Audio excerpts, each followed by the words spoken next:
Dear viewers, welcome to Drone Racing Academy, the channel to learn about drone racing, flying techniques, building, tuning, and more. So please remember to subscribe below for future content. In today's Pilot Q&A Spotlight, we're very honored to have the winner of this year's Multigp Champs with us, Soren aka FhatKid. So thank you so much for joining us for today. We have so many interesting questions to ask you, and we have a lot of viewers online that probably have questions to ask you as well. Apart from winning drone races, Soren is also a co-founder of FPV company FPV Gates, which sells, as the name suggests, FPV Gates. So if you need FPV Gates, you know where to go. So, shameless plug indeed. Okay, so do you want to just give yourself a quick introduction to yourself to everybody here?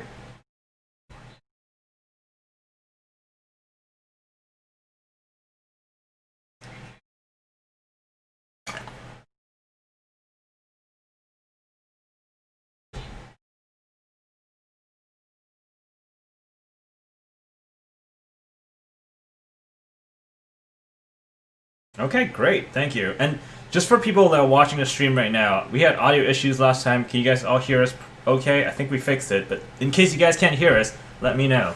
Uh-oh. Maybe this is no sound. Ah, damn it. Back to this problem. That is not good. One moment. Let me fix this. Yeah. We had this similar issue last time, and I solved it. But let me try this again.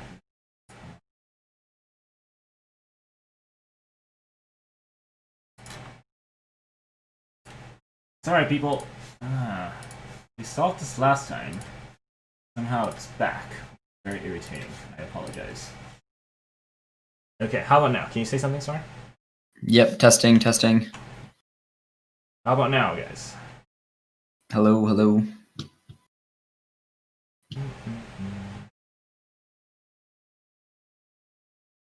Can we hear Soren?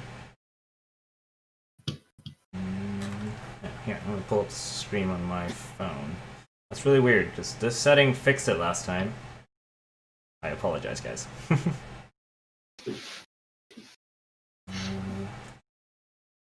I'll send the link out. It is working. Formula says it's working? Okay.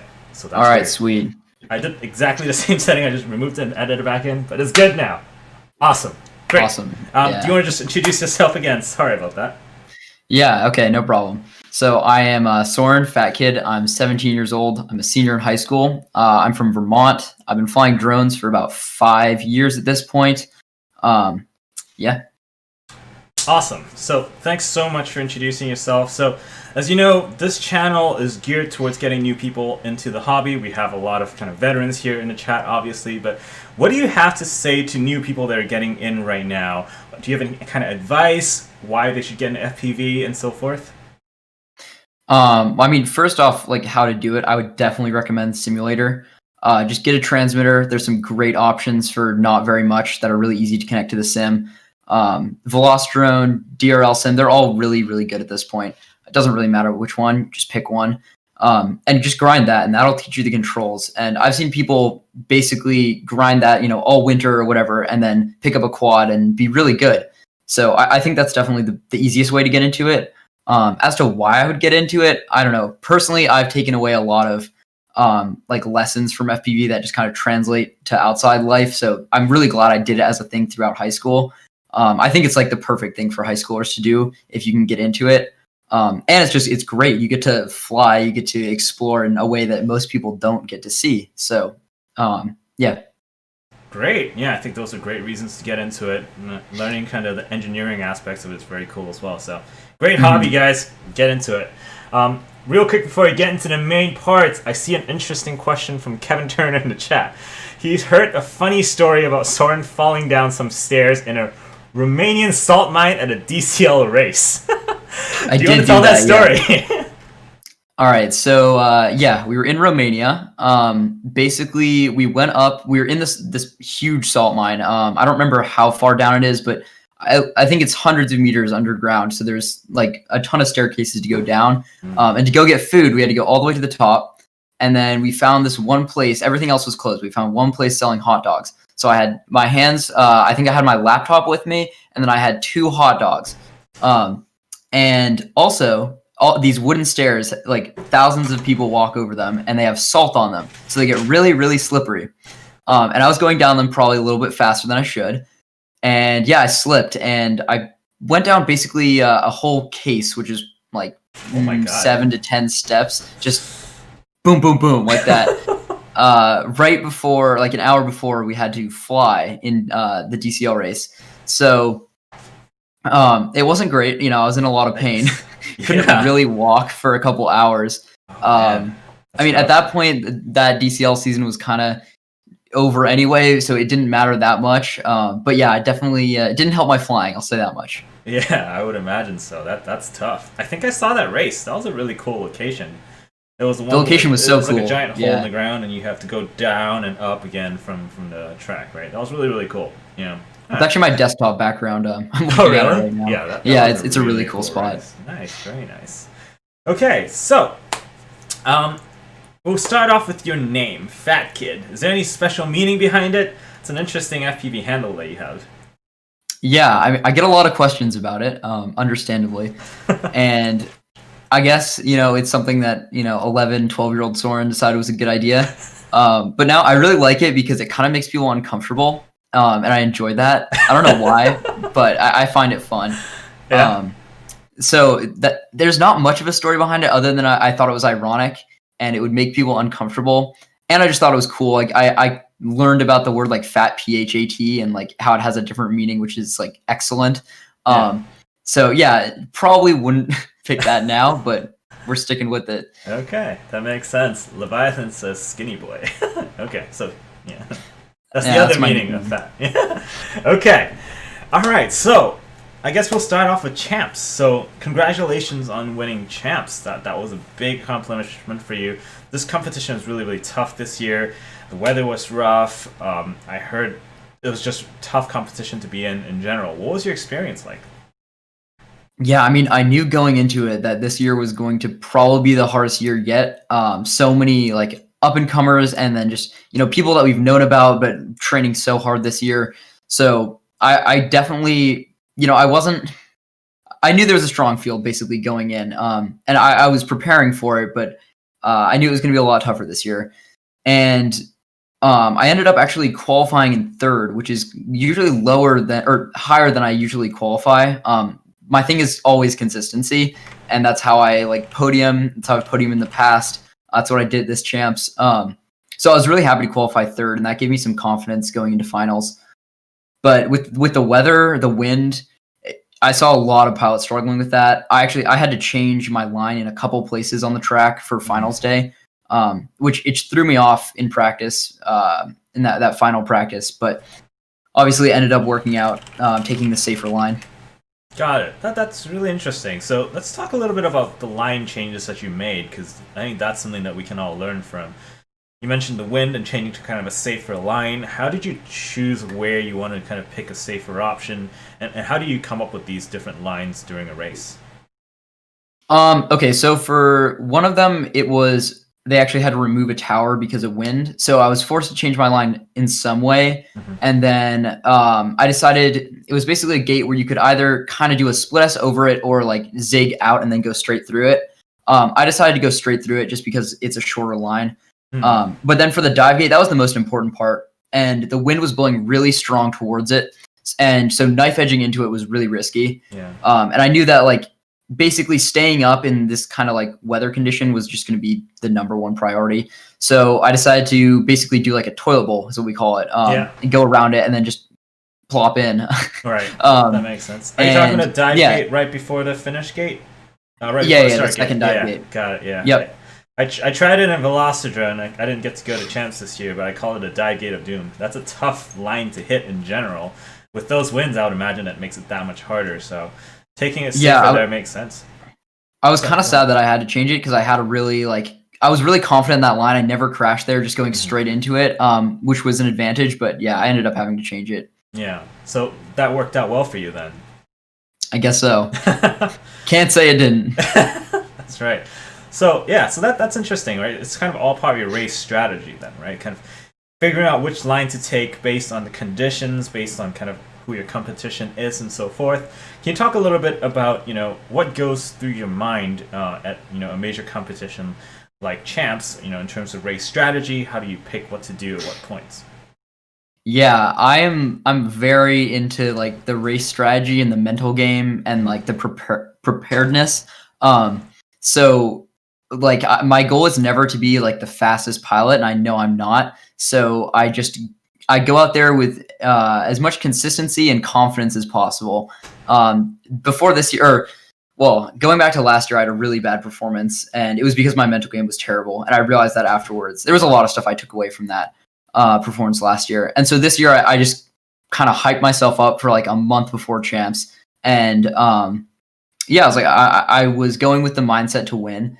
And so just having that confidence and then deciding to play it safe was probably the two biggest factors, I would say. Interesting.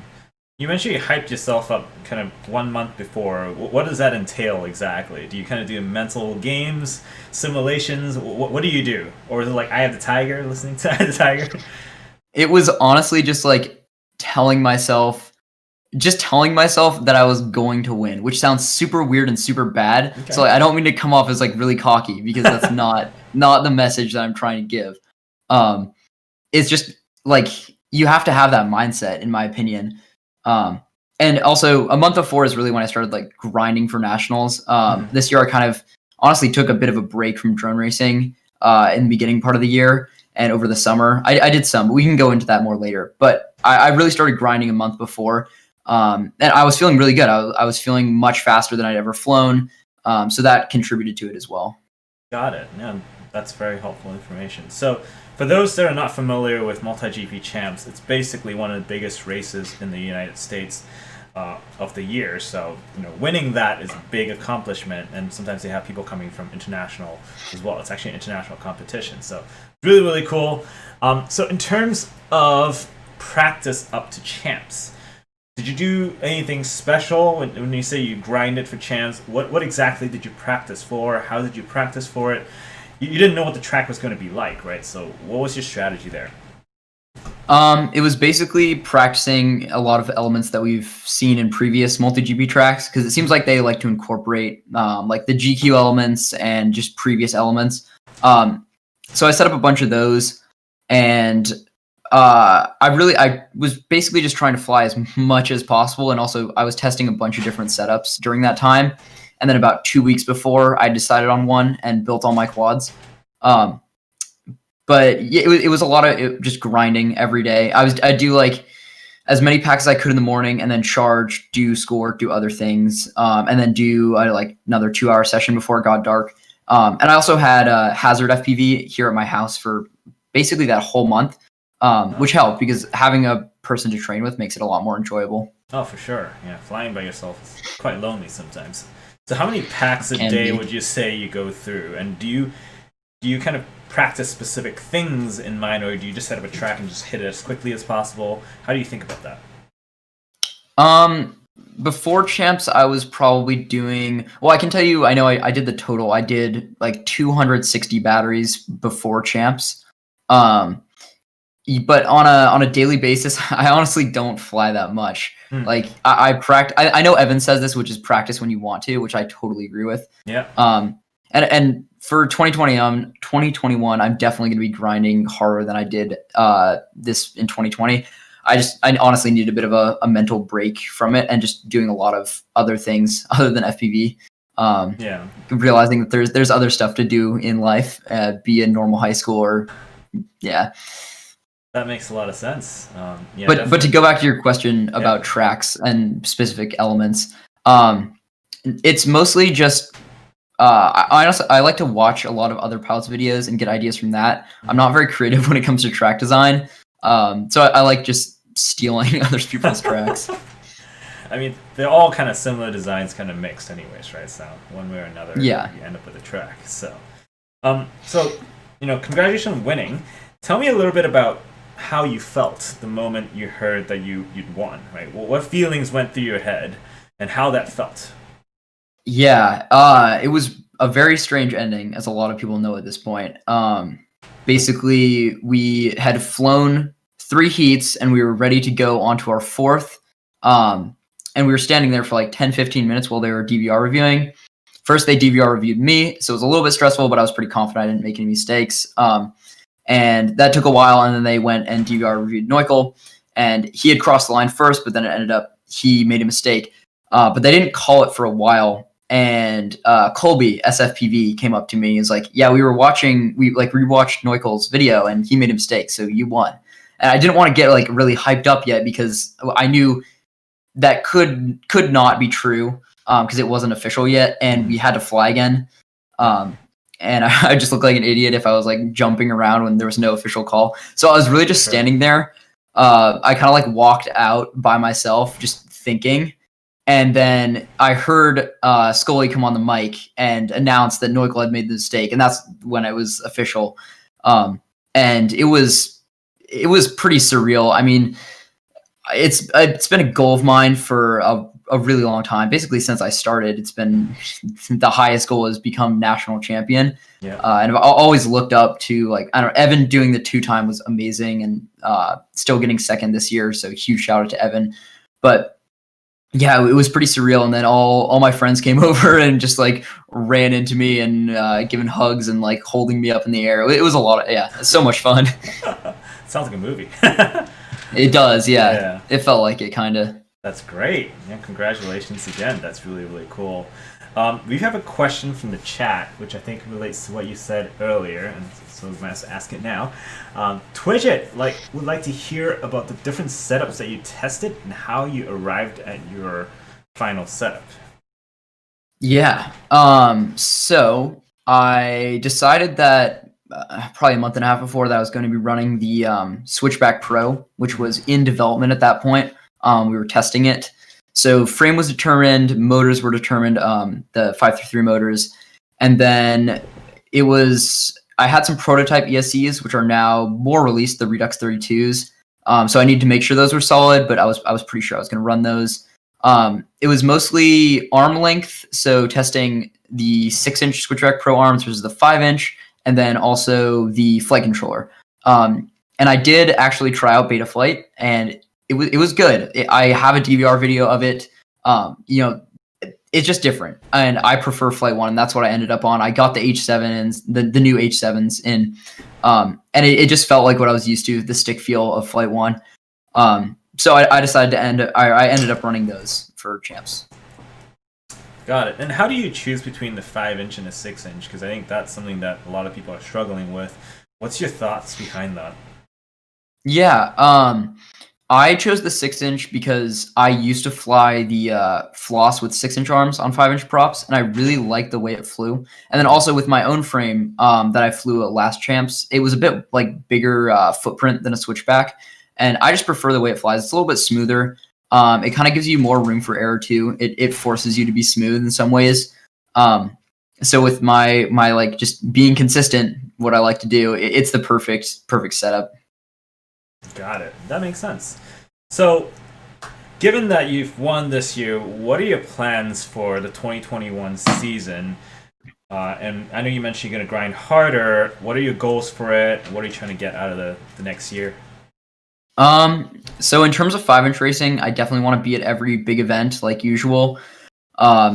Definitely will be grinding more. We'll see in terms of, there's stuff up in the air with the different professional leagues, but I don't really know at this point. I can't really say anything at this point. So we'll just see on that front.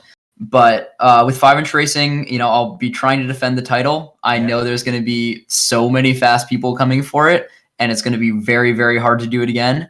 But I want to be ready for that. That's my main goal in 5-inch racing for next year is feeling ready and faster than ever before for Champs. Yeah, I'm going to challenge for that double that Evan currently has, right? It would be pretty crazy. I'm going to try. We're looking forward to that. So we have a question from the chat from LRFPV. He wants to know, how do you compare simulator practice to IRL flying? And in your opinion, what are the benefits and detriments to each type of trainings? Okay. Well, simulator is great because it lets you get so much stick time. Like an hour on the sim is just constant flying, whereas an hour flying in real life is I don't know, 15 batteries, however quickly you go. Yeah. But it's not as much as the sim. So that's the advantage for the sim, in my opinion. You just get to grind. And again, it's really good if you're learning a radio or just learning how to fly in general, learning controls. And I think it depends on the person. So some people can practice in the sim and it will transfer over really well. And some people can't. And you just got to find what works for you. IRL practice is always going to be the best, of course, because it's the same thing when you're at a race. But I would say you just need to experiment with it on your own and figure out what works for you. Got it. That makes sense. And so, given all that you've learned from this year's season, do you have any kind of new strategies going forward to 2021 that you can share? Obviously, if you want to keep some secrets to yourself, that's fine. How would you approach it differently next year? The consistency game always works for me. I think it's always going to be my thing. And I'm going to try and improve on it too, because I made some mistakes in finals, and I don't want to do that in the future. So I got very, very lucky this year. So I'm gonna try and improve that. Got it. It's very good. Okay, so moving on to the next section. Kind of want to get to know you a little bit better. So, what got you into FPV? Yeah, so like I mentioned earlier, it was about 5 years ago. I was living in Alaska at the time. I was also flying remote controlled planes, again with Hazard FPV, who flew with me before Nats. I've known him for a very long time from Alaska, and we flew planes together, just kind of casually. And I saw the drone thing online on YouTube. It just kind of got recommended to me, so I was interested. And then my dad wanted to use drones for his company. He owns a mapping company. And so he was like, Soren, can you learn how to fly these? Since you do the planes, it should be the same controller. So that's how I started. I got like a Phantom 1, which is pretty OG. Yeah. And then I got the Fat Shark, like ready to fly, or not ready to fly, but all-in-one FPV kit. Had a video transmitter, a little like 600 TVL camera, and the Immersion RC SpiroNet antenna, which I'm pretty sure I still have that thing. But I put that on the Phantom and was trying to fly it around like a racing drone. And I quickly learned that is not a good idea. Had a couple wrecks with that, but I was having so much fun. When you first get into it, it is a blast. So that's when I realized I need to actually build a racing drone and start doing that. And I flew auto level for I think a couple years. I was pretty young at that point, and I wasn't really serious into it. I was just doing it more of a hobby, of course, and when I could. So that's another thing I'd say for beginners, which is obviously a theme on this channel. I would say start in acro, and the sim will help you with that. But don't start in auto level. It's a terrible idea. Yeah. Definitely. Auto level kind of just fights you, right? You're always just fighting the pitch. I can't fly auto level to save my life. Yeah. Yeah, it is rough. Okay, that's great. It seems like a lot of really fast drone pilots started off by flying planes. Seems to be a common theme there. I never really tried that, but it looks like a lot of fun. I saw actually a video of wing racing. I don't know if you've seen that before, but that looks insane. Doesn't seem to be that popular right now, but that looks absolutely insane. It's pretty crazy. I've seen it a couple times, like at I/O. They're so fast. I'm pretty sure those things are going like 150 easy in the straights. So I'm kind of surprised it's not more popular at this point. It's really cool. Yeah, I think it's probably because the gates are massive. You need a big space to do it. Yeah. It's even harder to set up than quad racing. That's probably true. Why. But yeah, it looks super cool. So what else do you do outside of racing? Yeah. So this year, like I said, was the first year that I tried to be more of like a normal high schooler, taking a little bit of a mental break from drone racing. I wanted to basically I had a few goals, which was do something for fitness. So I started lifting weights at the beginning of this year. That's been great. I think that's an important part of mental game as well as exercising. It really helps mental performance. So doing that, and then just hanging out with friends, work on my car. I'm really into cars, so I do that a lot. Okay. going for hikes, just tons of normal stuff. Got it. So what car do you drive? I have a 2002 WRX, Subaru WRX. I love that car. Yeah, Subaru WRX is so nice. That and the Lancer Evolution were one of my favorites growing up. Good choice, good choice. Okay, so now that you've kind of won a lot of competitions here and there, are you somewhat famous outside of FPV circles? Do people recognize you yet in school? Like, hey, you're the guy that won that competition. Does that happen? I mean, I think everyone, or not everyone, but most people in my school know me as the drone kid. The drone kid. Okay. And so I'm known at my school, I guess. This year I'm all online, which I chose to do for racing purposes. Yeah. But in my school I am. I'm not getting recognized. I did get recognized in Rainbow Six Siege once, the video game. Really? Oh, that's cool. He knew my tag. Yeah. Yeah, it was pretty cool. That is cool. So do you promote drone racing at all in your school or among your friends? How is that like? I don't really I only talk about it if someone asks about it. Yeah. I don't really like going around and talking about it. But of course all my friends know I do it. They're just not really into it. It's pretty hard to get into. It is very hard to get into, and we can talk a little bit about that later in terms of why we think that's the case, but it does seem like a tough hobby to get into. So, I guess the next part I kind of want to know is, in terms of racing tips, right? How do you think you got so good at racing? What was your evolution? Would you learn certain things first and then build on certain skills? How did you get so good to get to where you are? It was a lot of going to big competitions before I was fast, which helped me with the mental game. I kind of got over the hump of being really nervous and flying terribly at events. And then I think it was the 2017 Nationals. I didn't qualify, and so I saw a lot of my friends going and people that I looked up to going, and that's what really motivated me. I was like, I need to go to Nats next year. So I went from not even qualifying to then getting third place at the 2018 championship. So I made a big progression in that amount of time. It was a lot of just basically any time that I had after school, I was flying every day, practicing basically every element that I could. I mean, it kind of sucked at times, honestly. It was a grind, but it ended up paying off, of course. And sometimes you gotta go through the grind to get where you want to be. For sure. And especially with something like racing, sometimes, at least myself, I feel like you kind of hit almost a plateau where you don't feel like you're improving when you actually are. It's hard to kind of sense that continuous improvement, and keeping up that motivation can be tough, right?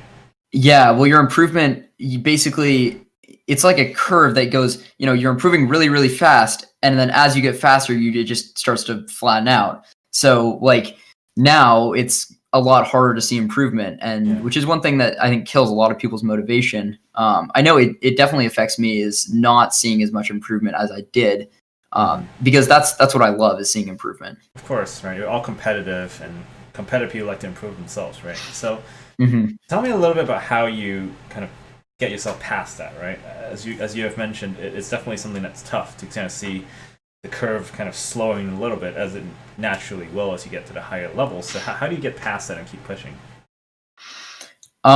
Taking breaks, because you grind for however long, and then you take, I don't know, 2 weeks, 3 weeks off, and then you come back, and always for me, I always feel faster.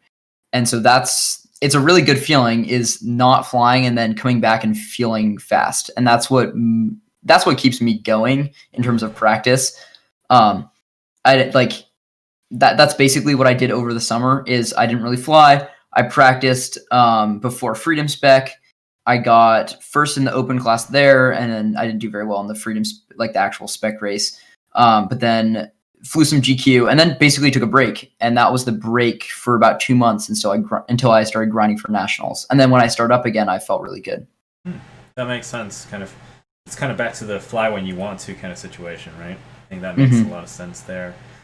And so you mentioned elements. What are your favorite elements? Do you have any, or do you like them all? I really just one that comes to my mind quickly is the triple cork. I don't think I'm the fastest at it, but it's just so much fun. Yeah. I definitely like the one at Nats. I always had a good like entry into it, and then just the like exit of it too. I was like good at lining up into that sweeper, so I like that a lot. Honestly, this year's Champs track was really good. I commend Multigp, and I think I don't remember who designed it, but it was a really good track this year. So triple corkscrew, and then the ones we had at Champs, basically where you're like elevating going in a corner. Those are really fun because you just power into it, and it's a little bit blind and a little bit scary. We had those at IDRLC too last summer, and those are a ton of fun. Yeah, I think the Champs track this year is super challenging, but it's also really fun to do. I had a lot of fun grinding that on Velocidrone. So, all right, thanks for sharing your racing tips. I think in the next part, let's talk a little bit about DCL. We discussed kind of DCL and you falling down the steps. Tell us a little bit about your DCL experience. It looks like a super fun league. You guys go to really interesting locations. The big heat looks kind of generally insane. So tell me a little bit about your experience with DCL. Yeah, it's a very mixed bag. I loved being able to travel. That was so much fun. So going to Switzerland, Italy, Romania, a bunch of different countries was great. Lots of cool experiences there. So I'm really grateful I got that experience. Quad Force 1 as a team in 2019, we had a lot of problems. I don't really want to go into all of them now. It was just a huge list. And but I did have a lot of fun heats. And I remember in Switzerland, which was the first race, we actually got second. And I think I won every one of my individual heats, or everyone besides one. So that was a lot of fun. It was like my debut into DCL. Yeah. And that was great. I remember that race probably the most in terms of the flying. That's awesome. And how is the quad different in DCL compared to like 5-inch? Because it's a different design, right? How does it feel? Very different. Oh, it flies terribly. It's really heavy, and the canopy is not. It's basically the canopy is designed to be aerodynamic going flat, but quads don't fly flat. They fly like 50 degrees tilt. So that poses some challenges. Interesting. And you have to do a lot of tuning, and they're just going to be underpowered because DCL has a power limit now, which basically like makes it so you can't make the quad very fast, and it doesn't corner that great. But it makes the racing closer, and so I understand why they do it. It's great for spectators. That's right. But it's not that much fun to fly. Fair enough. Yeah, I think it's definitely DRL and DCL. I think it's more geared towards spectators, right? Because 5-inch quads are so tiny, they go so fast. I can't even keep track of it when I'm watching a race. I mean, it looks kind of cool for a while, but you lose track of what's happening. So I can see why they did that, right? And it does seem to have a good following from, normal, non-kind of FPV people. So they got to be doing something right there. Yeah, that's interesting to hear that it's sluggish. It's kind of what it sounds like, which doesn't really surprise me, I guess, given the size of the thing. Yeah, I mean, it makes sense. I'm not trying to like talk bad about any for sure. That uses slower quads, because it totally makes sense. It's just not. It kind of sucks because in anything like car racing, the top level is the fastest equipment, like F1, but in quads it's kind of the opposite. Like 5-inch racing is more amateur, and then the worst performing drones are the highest level. That is really interesting, and we have a segment that kind of discusses the future of FPV racing, so I'll ask you more questions on that when we get there. But yeah, it's interesting that you brought up Formula 1, because even in Formula 1 there are rules that are designed to make the cars go slower. They limit downforce and all that, so I guess even in the highest level of racing, there's kind of governing bodies to try to limit the speed to make for closer racing. So I can see how that all kind of comes in together. And real quick, from Kevin Turner, we forgot who made the track earlier, so just want to give the people the right credit. Jay Chapman and Jeff Comey made the track, so props to both of them for designing a great track. I think everybody's had great things to say about it, so it was a lot of fun. So definitely want to give props where that's due. Okay, so with that in mind, let's go a little bit into the future of FPV racing, which we kind of just briefly touched on, right? Where do you see this kind of sport going? Do you think it's going to go more mainstream? Do you think that 5-inch is going to get faster and faster? Will we see resurgence of spec racing? What are your thoughts on this? Yeah, I'm very hopeful for spec racing. I think that is going to basically get to the same level as 5-inch racing. 5-3, Fly 5-3 is doing a series for that. We obviously had the Freedom Spec race this past summer, and I know everyone loved it. And so it seems like the top pilots really drive what's happening. And so when you have top pilots, putting on spec events, it kind of forces like governing bodies to take it more seriously. So I hope that happens. It has really close racing, which is great. Yeah. And I think we all agree that 5-inch quads are too fast or are at a good point right now. I don't really. I think we're gonna keep pushing them faster, but I don't really see the need to. Yeah. But I do think the mainstream has a lot of potential. What DRL is doing and what DCL is doing is great. They have a lot of audience that is not that doesn't fly drones, DRL especially. So I think they'll continue to expand because that's become something I've seen is more people just knowing drone racing off of that. So I'll explain to them yeah, I race drones, and they'll be like, yeah, I saw that on TV. And that is happening more and more. So having DRL on NBC is great. Having DCL being streamed everywhere and on TV in Europe, it just gets more awareness. And I think those companies are going to continue to grow, and that's great for the sport. Yeah, I definitely think so as well. And it's really good when we start bringing in non-drone people watching these races and kind of following, the celebrities in that world, right? So in terms of track design, what do you think is going to happen going forward? I think Multigp's gotten more and more technical over the years. The tracks are really tight with very technical elements. Do you think that trend's going to continue? What are your thoughts on that? Oh, that's a good question that I haven't thought too much about. With spec racing, I think we'll see more open tracks, just because, that also makes the racing closer, and that's the goal. I think Multigp is kind of if you compare the 2018 Champs track to the 2019 Champs track, there's a pretty big change in the how technical it was. Now, if you compare the 2019 Champs track to the 2020 Champs track, it's pretty similar in terms of technicality. So I think we've reached a pretty good level, and we've also kind of started to plateau on 5-inch quad technology, whereas the rig that won the 2019 Champs could have easily won the 2020 Champs. It's more about the pilot at this point, and we're kind of seeing a slowdown in the innovation in gear.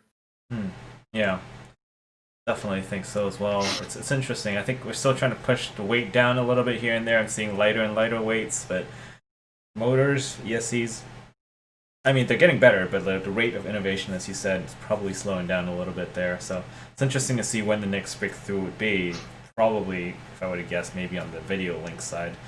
We'll see if that ever happens. But for racing right now, analog is still king. Okay, yeah, so it's great to hear from you kind of where you think the future of FPV racing is. I definitely think, spec racing has a big part to play in kind of making it more accessible, right? As we were saying, quads, 5-inch quads getting a little too fast where it's almost intimidating for new people to come into it. Heck, I get intimidated when I watch you guys fly, right? I'm like, there's no way I can do that. Slow it down so my old eyes can see.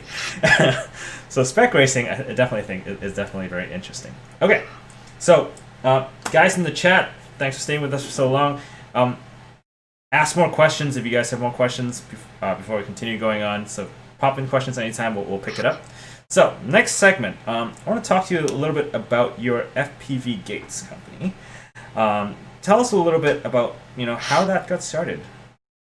Yeah, basically the motivation was I've always been annoyed with setting up a track at home, and so I've gone through so many different iterations of trying to make different types of gates. Got the just the PVC with the pool noodles, which fall apart and get everywhere and are kind of terrible in a lot of ways. And then I made some PEX gates that are the arch gates. trying to kind of copy Minchan's gates, but they were too small and they were very hard to deal with.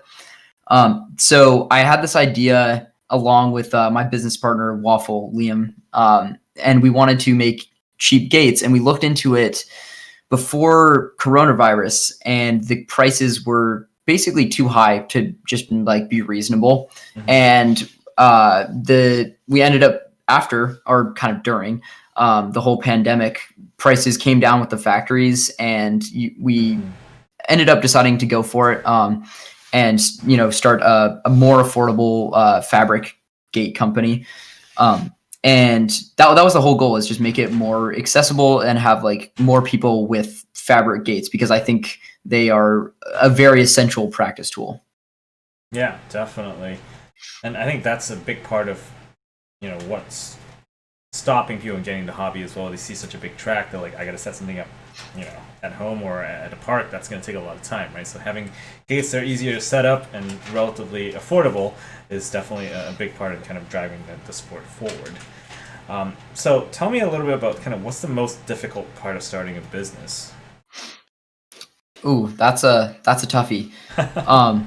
Well, we have had honestly a ton of challenges with FPV Gates, which has been a great learning experience. Yeah. And the one thing I have learned, or the biggest takeaway, not the one thing, I've learned so much, but the biggest takeaway is customer service is king. And you need to make your customers feel satisfied. And it's usually not that hard to do. If you just like communicate with them in a timely manner, in a nice manner, and are like, helpful, they'll be really happy. Like I had one guy, and I think it's pretty known at this point that the V1 gates were not the most durable. And the prototype we got was a little bit different than the batch we actually received. And so we had some durability problems, and, we had a guy really upset. Of course, I totally understand. And got those replaced like immediately. And he was so happy, and now he loves us, and he is like getting his whole chapter to buy a bunch. And it didn't take that much. And so that's the biggest like business takeaway I've had. And especially also just having challenges in general, like with the V1 gates and needing to like find a better material quickly. And now we have it available. The V2 gates are indestructible. If anyone rips one, I will replace it for free. They are incredible. But having those challenges was a great learning experience off the rip.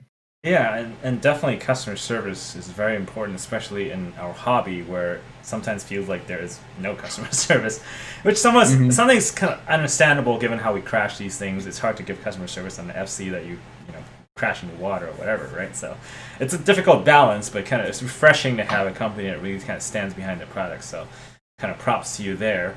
Do you have any kind of upcoming plans for the company? Any exciting new products or prototypes that you're noodling that you're willing to share? If not, that's okay. Yeah, I can say a bit. We do have more planned, but we have the flags have been on the website, but they haven't been available, and those are coming very soon. And those are like, they're 15 foot, they're massive, they're basically the same like type of flag you'd see at any like big race. They're really good, and we're offering those at a very affordable price. The V2 gates, as I said, are in stock right now. We've sold about half the batch that we have pretty quickly. So if you guys are interested in those, I would get them soon. And we'll be ordering another batch, of course. But if you want them quickly, then now is the time.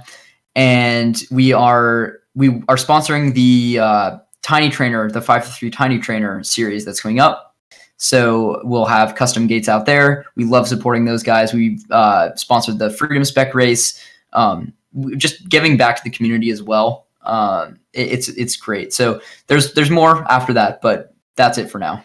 Fantastic. That's all I can Thanks say. for sharing. And flags are very expensive. I've looked at a couple from my local chapter. They're ridiculously expensive.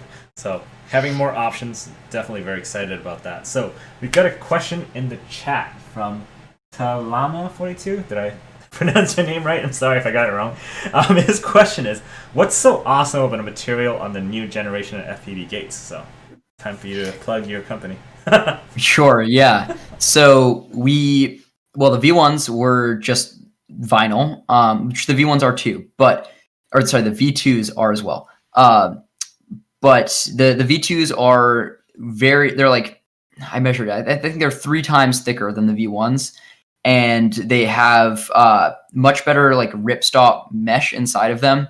So even if a rip starts, it's not going to continue, and it's the strongest material I've ever seen for a gate. It's the strongest material any of our like sponsored pilots or anyone who's seen them yet has said this is like, you know, the strongest gate I've ever felt. And we've had Neukel. He is the king of breaking stuff. We've had him flying the V2 gate in his yard for over a month at this point and not a single tear.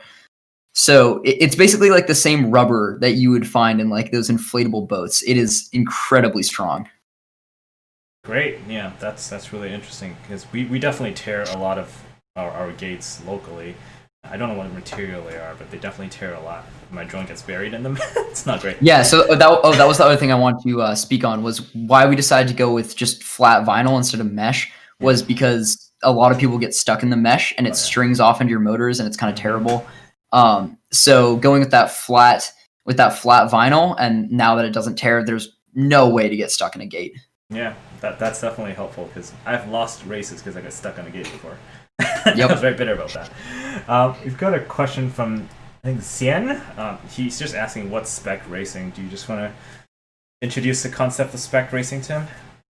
Yeah, so Spec Racing is basically, you know, making all of the quads essentially the same. That's why it's called Spec, but also slower. So what we do is take a normal 5-inch racing quad and put it on 3S, and then we also have a minimum weight. So I think everyone is basically running a 2200 3S battery. So literally half the voltage, half the power, and also a little bit heavier than usual. And that just makes the racing super close. Yeah, thanks for that. And yeah, making the racing close and kind of having a level playing field, right? It's kind of the main goal. And I guess that kind of makes it more accessible for beginners. Also to limit the cost as well, because it's not a cheap hobby. Okay, so we have another question here from Marcus FPV. His question is, how many quads do you bring to a major race like Champs? That's a great question. I took 5 brand new identical quads. Brand new identical quads. And how many did you end up breaking? 2. 2. So oh, I broke. that's not I bad. broke. I think 1 or 2 during practice and qualifying, and then they were easy fixes. So I fixed everything for finals day, and then I broke. I had 1 that was just flying weird from the day before, so I didn't consider it in finals, and then I had 1 that I broke in finals practice. So I had 3 going into finals, basically. Gotcha. Okay. So my next question is, you seem to be balancing a lot of things, right? You've got drone racing, which takes a lot of time. You've got your company, you've got school. How do you kind of balance all of this to make sure kind of you get the right amount of attention to all of it? It is honestly a big challenge. Yeah. So before Nats for that month, I was very focused on that. I was less focused on the company. I was less focused on school. Luckily with the online stuff, I can kind of choose my own pace. So I just did the bare minimum for that until Nats. And now I have so much to do, as well as college applications and studying for SAT and ACT. So I have a ton of stuff to do in that department. And focusing on the company now with the V2 Gates. And then we also have a filming company under the same, we basically have like a parent LLC for our 2 companies, me and Liam. We do filming. We film right now mostly school campuses, doing like virtual tours. And just last weekend I was down in Boston doing that. I got to fly the only Basilica church in New England, which was incredible. Wow. Very beautiful place. It'll be up on socials soon. That's awesome.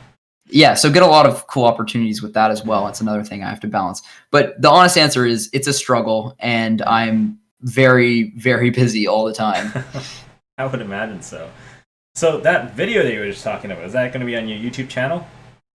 Yeah, it'll be on my Instagram, some stuff from inside the Basilica, and then we'll post the full like tour video on our Aerial Reel is the name of our filming company, so you can find that YouTube.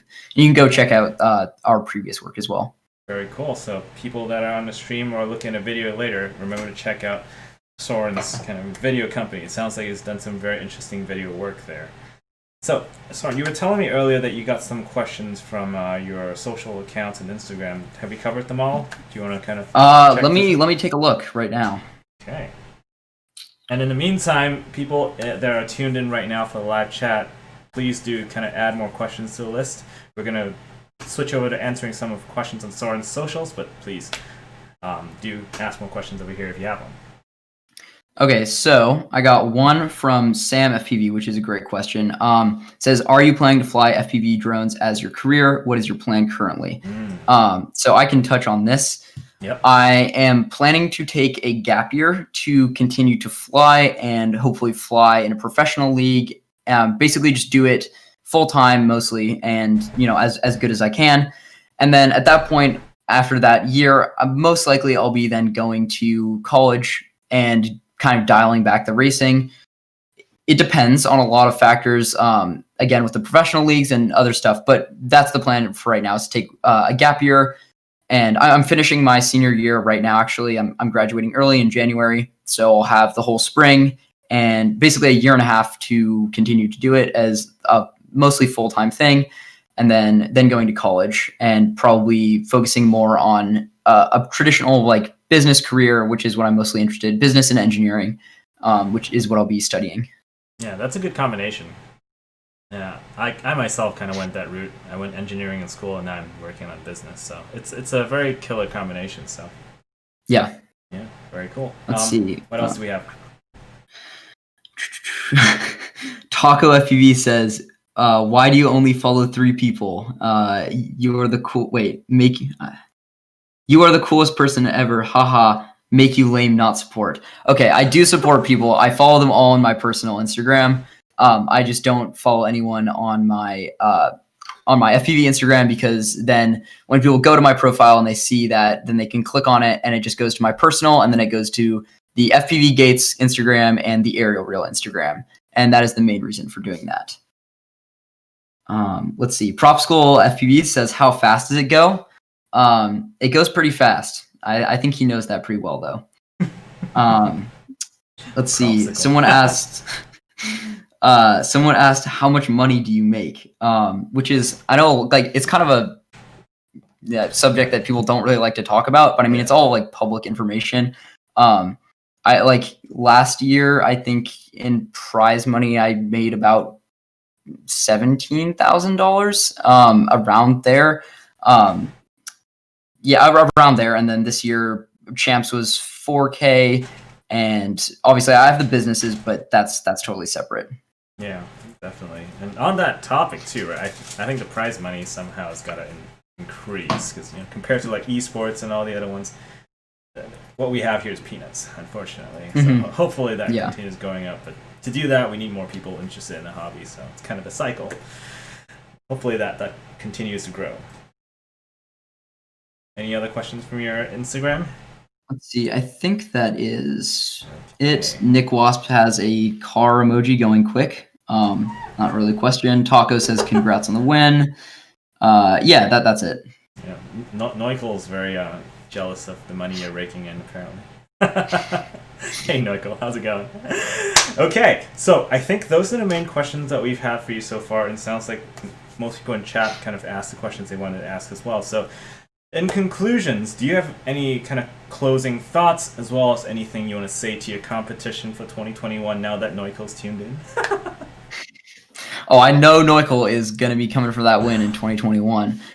Same with Prop School, probably Evan again, Mason, Patrick. There's so many people that are going to be going faster than ever and going for that spot. So I'm very aware of that.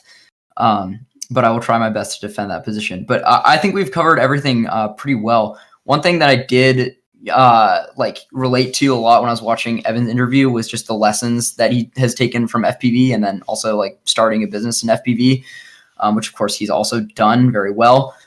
And that's why I really encourage people to get into it. It's taught me a lot about hard work, perseverance, patience. There's a lot of difficulties that I've had to go through. Gear doesn't work. years ago, parts were very expensive. It was a struggle. So it's taught me a lot about, setting goals and pushing towards those and so many other lessons. So I think it's a very valuable thing for people to get into. Definitely. Yeah. It's a combination of kind of competition, technical skills in terms of building quads and tuning quads and so forth, as well as perseverance and all the things that you kind of covered, right? So, I think it's a great hobby. Soren obviously thinks so. So all the new people that we have here, definitely check it out. So in closing, this was Drone Racing Academy, Damon FPV here. We have Soren for this lovely hour. Thank you so much for your time. People on the stream, please don't forget to subscribe to the channel and click the bell so that whenever you have new content coming out, you can check it out. And we hope to get Soren back on the stream at some point in the future to talk about maybe his latest, conquests. All right. Thank you very much, Soren. Take care, everybody. Thanks for having me. Stay safe.